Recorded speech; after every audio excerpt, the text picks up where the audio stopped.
రిపోర్ట్స్లో తెలియజేస్తూనే వచ్చాను. ఏ స్థాయిలో నిధులు సరిగ్గా పంపిణీ జరగలేదు, వచ్చినా దాని దుర్వినియోగం జరిగినాయి.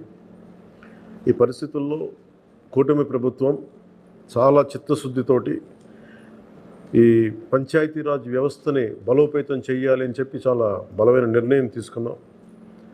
దాంట్లో భాగంగానే 3 కీలకమైన నిర్ణయాలు తీసుకున్నాం. ఒకటి, ఆగస్టు 15 ఈ జెండా పండుగకి సంబంధించి. 2, మనకి జాతీయ ఉపాధి హామీ పథకానికి సంబంధించి ఒకటే రోజున 13,326 పంచాయతీల్లో గ్రామసభ తీర్మానాలు జరగాలి. ఆ దిశగా అడుగులు వేస్తూ ఉన్నాం. ఈ గ్రామసభ తీర్మానం అంటే ఏంటంటే, జాతీయ ఉపాధి హామీ పథకం ద్వారా వచ్చే కేటాయించిన పనులకు కానీ నిధులకు కానీ ఆ ప్రజాప్రతినిధులు